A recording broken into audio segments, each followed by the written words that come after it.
మనం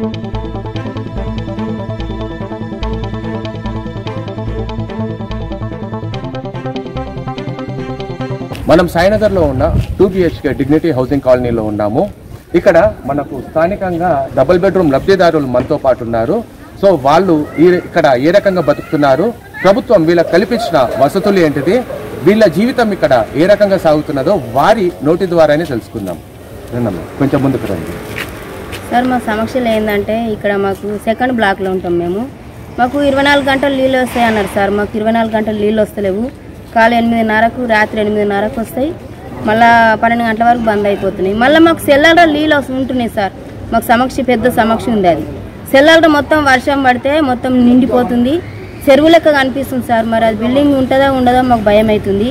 ఆ నీళ్ళు పోయేటట్టు మీకు సాయం చేయండి. మీరు ఇదొక్క సాయం కోరుతున్నాం సార్. మాకు నీళ్ళ సాయం చేయండి. నీళ్ళు వస్తాడు 24 గంటలు నీళ్ళు రావాలి, ఆ సెల్లర్లో నీళ్ళు పోవాలి.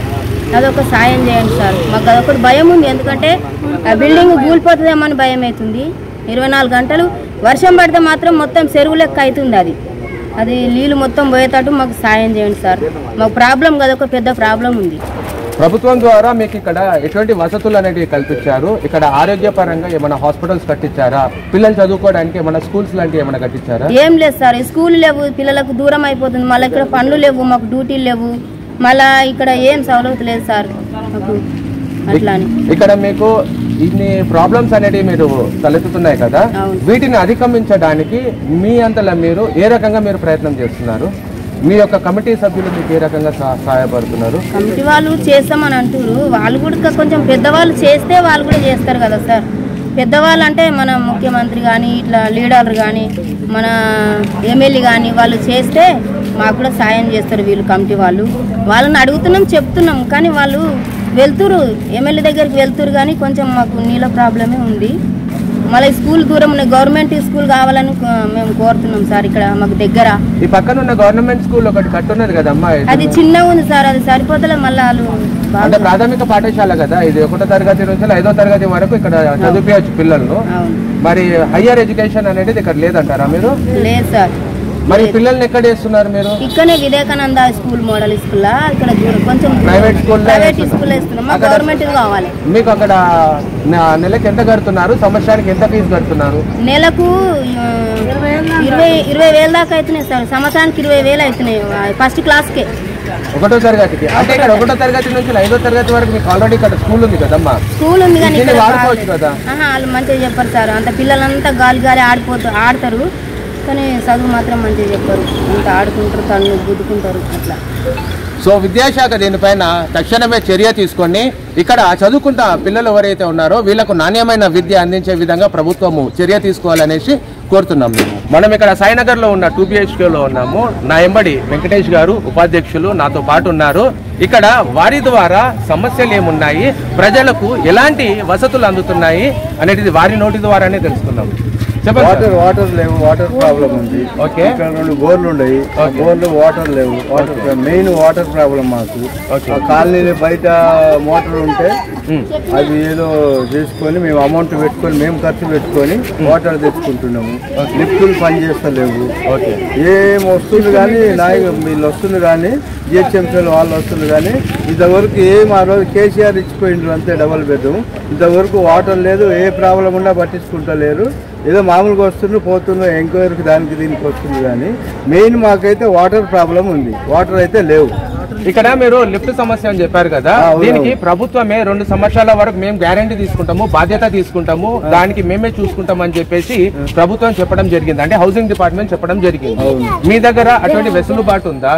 లేదు, లిఫ్టులు పనిచేస్తలేవు. ఒక లిఫ్ట్ పనిచేస్తుంది, అది రోజు బంద్ అయితే ఉంటుంది. రోజు బంద్ టెంపరరీ అంతే.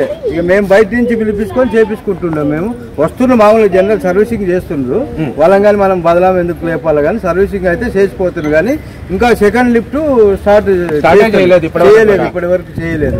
మెయిన్ వాటర్ ప్రాబ్లం ఉంది మాకు. అంటే ప్రభుత్వ దృష్టిలో ఏదైతే వాళ్ళు ఉందో దాన్ని పబ్లిక్ రాలేదంటే వాటర్ లేని దేని నుంచి వస్తుంది పబ్లిక్? వాటర్ ఇప్పుడు ఏదైనా వాటర్ ఉందంటే మనం అడగనికి కానీ మంచిగా ఉంటది. కనీస వసతులైనా మంచిదే. వాటర్ లేనప్పుడు ఇప్పుడు ఉండేది ఒక 300 ఫ్యామిలీలు ఉంటారు, వాళ్ళకే సరిపోతలేవు, బస్సులు లేవు, ఉపాధి లేదు. ఉపాధి లేకుండా ఏదో ఇల్లు ఇచ్చినారంటే ఉపాధి లేకుండా ఎట్లుంటారు చెప్పు? అవునండి, వాటర్ లేని ఎట్లుంటారు చెప్పు? ఇక్కడ పిల్లలు చదువుకోవడానికి ఏదో నామకే వాస్తవానికి ఇల్లు ఇచ్చినామని అంతే. ఆ ఇల్లు ఇచ్చినారు, వాటర్ లేక కొట్లాడుకొని అంత పబ్లిక్ ఎట్లునో. ఇప్పుడు ఎవరి పరిస్థితి ఎట్లుంటుందో చెప్పలేము కదా. అవునండి, పని లేక ఏం లేక ఒట్టి ఇల్లు ఉంటేనే నడుచుకోవద్దా? అవునండి, ఉపాధి కానీ ఉండాలా, వాటర్ ఫెసిలిటీ కానీ ఉండాలా. ఇక్కడ పిల్లలు చదువుకోవడానికి ఏంటంటే వాళ్ళ మేము బ్లేమ్ చేస్తలేము. వచ్చి మా ఇప్పటికైనా తెలుసుకొని డిపార్ట్మెంట్ వాళ్ళు కానీ ఎవరైనా కానీ, హౌసింగ్ లోన్ వాళ్ళైనా కానీ ఎవరైనా కానీ మా బాధలు వచ్చి చూసి ఆ వాటర్ ప్రాబ్లం ఉన్నా లిఫ్ట్ ప్రాబ్లం ఉన్నా చూసి చేసిపోతే ఇప్పటికైనా బాగుంటుంది, మంచిగా ఉంటుంది అని. ఇక్కడ పిల్లలకు చదువుకోవడానికి కూడా సరైన సక్రమం స్కూల్ జరిగింది. లేదు. రెండోది వచ్చేసి ఇక్కడ బిల్డింగ్స్ లలో కింద వాటర్ స్టోరేజ్ అయితే ఉంది. స్టోరేజ్ అంటే సెకండ్ బ్లాక్ లో ఒక్కటే అవుతుంది స్టోరేజ్, వేరే బ్లాకులలో లేవు. ఉన్న ప్రాబ్లం చెప్పాలా, లేని మనము చెప్పకూడదు కదా. మరి ప్రభుత్వం ద్వారా మీకు ఎటువంటి వెసులుబాటు అనేది లభిస్తుంది? అంటే ఇప్పుడు పిల్లలు చదువుకోవడానికి స్కూల్ లేదనేసి ఆమె చెప్పింది. దీనికి ప్రభుత్వం వారు ఏమన్నా తర్వాత ఆప్షన్ అది మెయిన్. ఇప్పుడు వాటర్ లేవు మాకు, అది ప్రాథమికమా? ఇంకోటి రెండోది ఏంటి అని అంటే దాని తర్వాత వచ్చేది కూడా మనకు సమస్యలు. దాని తర్వాత వాటర్ ఒకటి ప్రాబ్లము, పిల్లలు స్కూల్ లేవు, స్కూల్ ఒకటి, లిఫ్ట్ ప్రాబ్లం ఒకటి.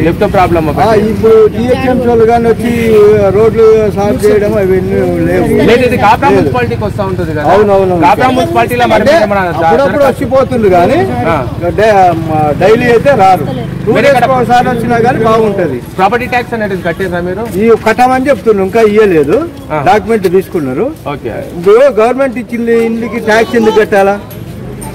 గవర్నమెంట్ ఇల్లు ఇచ్చిండ్రు, ట్యాక్స్ ఎందుకు కట్టాలా? గవర్నమెంటే కదా గరీబ్ వాళ్ళని ఇచ్చింది, ట్యాక్స్ ఎందుకు కట్టాలా? నువ్వు ట్యాక్స్ కట్టమంటుండవు. ఇక్కడ వాటర్ లేవు మేము బయట పోరు వేరే వాళ్ళ ఖాళీ వాళ్ళని రిక్వెస్ట్ చేసుకొని వాటర్ తెచ్చుకున్నాము. ఇప్పుడు దాకా 2-3 లక్షలు ఖర్చు పెట్టుకున్నాము. ఇప్పుడు ఈ ఖర్చు మీరు ఇల్లు ఇచ్చిండ్రు, ఖర్చు ఎవరు పెట్టాలి చెప్పు?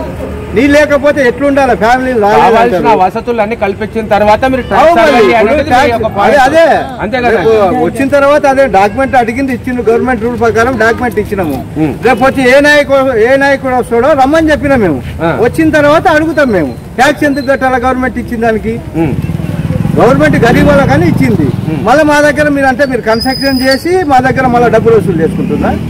అవును, అంతేనా కాదా? సో ఇప్పుడు మీ దగ్గర ఉన్న సమస్యలు ఏవైతే ఉన్నాయో మీకు ఈడ ఎస్టీపీ అనేది కేటాయించడం జరిగింది కదా, ఈ ఎస్టీపీని మీరు వాడుతున్నారా? ఎస్టీపీ అని అంటే యావరేజ్ ఇక్కడ ఎస్టీపీ లేదు, హాస్పిటల్ లేదు, హాస్పిటల్ కూడా లేదు. హాస్పిటల్ కు మీరు ఎక్కడ పోతా ఉన్నారు?